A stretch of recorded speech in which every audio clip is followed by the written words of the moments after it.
ಎಲ್ಲರಿಗೂ ನಮಸ್ಕಾರ. 6ನೇ ತರಗತಿಯ ಉದ್ದದ ಅಳತೆ ಮತ್ತು ಚಲನೆಯ ಕುರಿತಾದ ಯೋಜನೆ ಆಧಾರಿತ ಕಲಿಕೆಯ ವಿಡಿಯೋ ಮಾರ್ಗದರ್ಶಿಗೆ ನಿಮಗೆ ಸ್ವಾಗತ. ಈ ಯೋಜನೆ ಆಧಾರಿತ ಕಲಿಕೆಯನ್ನು ನಿರ್ವಹಿಸಲು ವಿದ್ಯಾರ್ಥಿಗಳಿಗೆ ಹೇಗೆ ಮಾರ್ಗದರ್ಶನ ನೀಡಬೇಕು ಎಂಬುದರ ಕುರಿತು ನಾವು ಚರ್ಚಿಸಲಿದ್ದೇವೆ.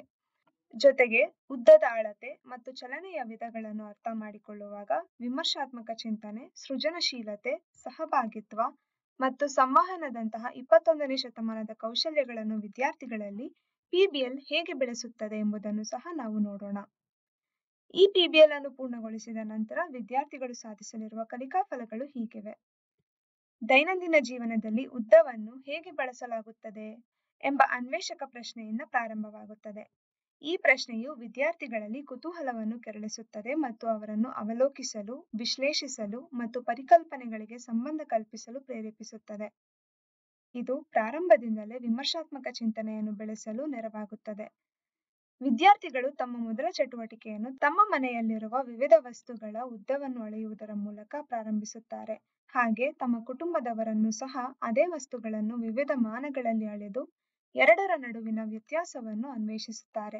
ವಿದ್ಯಾರ್ಥಿಗಳು ವಿವಿಧ ವಸ್ತುಗಳನ್ನು ಅಳೆಯುವಾಗ ಮತ್ತು ತಮ್ಮ ಕುಟುಂಬಸ್ಥರನ್ನು ಆ ವಸ್ತುಗಳನ್ನು ಅಳೆಯಲು ಪ್ರೋತ್ಸಾಹಿಸಿದಾಗ ವಿದ್ಯಾರ್ಥಿಗಳಲ್ಲಿನ ಸಹಭಾಗಿತ್ವದ ಕೌಶಲ್ಯ ವೃದ್ಧಿಯಾಗುತ್ತದೆ.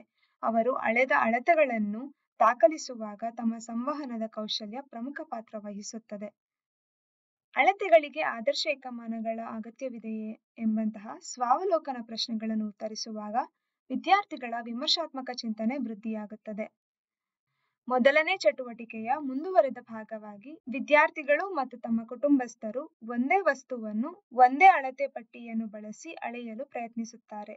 ಉದಾಹರಣೆಗೆ, ಒಂದು ಮೇಜನ್ನು ಓರ್ವ ವಿದ್ಯಾರ್ಥಿ ಮತ್ತು ತನ್ನ ತಂದೆ ಇಬ್ಬರು ಒಂದೇ ಅಳತೆ ಪಟ್ಟಿಯನ್ನು ಬಳಸಿ ಮೇಜಿನ ಅಳತೆಯನ್ನು ಸೆಂಟಿಮೀಟರ್ಗಳಲ್ಲಿ ದಾಖಲಿಸುತ್ತಾರೆ. ಇಲ್ಲಿ ವಿದ್ಯಾರ್ಥಿಗಳ ಸಹಭಾಗಿತ್ವ ಮತ್ತು ಸಂವಹನದ ಕೌಶಲ್ಯಗಳು ಪ್ರಮುಖ ಪಾತ್ರವನ್ನು ವಹಿಸುತ್ತವೆ.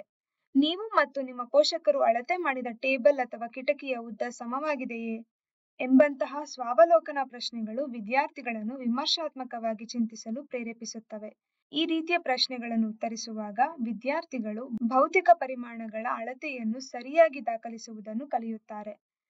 ಎರಡನೇ ಚಟುವಟಿಕೆಯಲ್ಲಿ ವಿದ್ಯಾರ್ಥಿಗಳು ತಮ್ಮ ಸುತ್ತಲಿನ ವಿವಿಧ ವಸ್ತುಗಳನ್ನು ಆರಿಸಿ ಅವುಗಳನ್ನು ವಿವಿಧ ಮಾನಗಳಲ್ಲಿ, ಉದಾಹರಣೆಗೆ ಸೆಂಟಿಮೀಟರ್, ಮಿಲಿಮೀಟರ್ ಮತ್ತು ಇಂಚುಗಳು ಇವುಗಳಲ್ಲಿ ಅಳೆದು ಅವುಗಳ ನಡುವಿನ ಸಂಬಂಧಗಳನ್ನು ಅನ್ವೇಷಿಸುತ್ತಾರೆ. ಈ ಚಟುವಟಿಕೆಯನ್ನು ಮಾಡುವಾಗ ಅವರ ಸಹಭಾಗಿತ್ವ ಮತ್ತು ಸಂವಹನದ ಕೌಶಲ್ಯಗಳು ಬಲಗೊಳ್ಳುತ್ತವೆ. ನಂತರ ಆ ಚಟುವಟಿಕೆಗೆ ಸಂಬಂಧಿಸಿದ ಸ್ವಾವಲೋಕನ ಪ್ರಶ್ನೆಗಳನ್ನು ಉತ್ತರಿಸಲು ಪ್ರಯತ್ನಿಸುತ್ತಾರೆ. ಇಲ್ಲಿ ಅವರಿಗೆ ವಿವಿಧ ಆದರ್ಶ ಏಕಮಾನಗಳ ನಡುವಿನ ಸಂಬಂಧದ ಅರಿವಾಗುವುದರ ಜೊತೆಗೆ ವಿಮರ್ಶಾತ್ಮಕ ಚಿಂತನೆ ಮತ್ತು ಸಂವಹನದ ಕೌಶಲ್ಯಗಳು ಬಲಗೊಳ್ಳುತ್ತವೆ.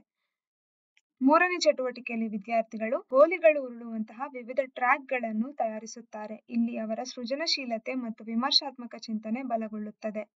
ಈ ಚಟುವಟಿಕೆಯಲ್ಲಿ ವಿದ್ಯಾರ್ಥಿಗಳು ಚಲನೆಯ ವಿಧಗಳನ್ನು ಅನ್ವೇಷಿಸುತ್ತಾರೆ. ಮೊದಲಿಗೆ ತಾವು ತಯಾರಿಸಿದ ಟ್ರ್ಯಾಕ್ಗಳಲ್ಲಿ ಗೋಲಿಗಳನ್ನು ಉರುಳಿಸುತ್ತಾರೆ.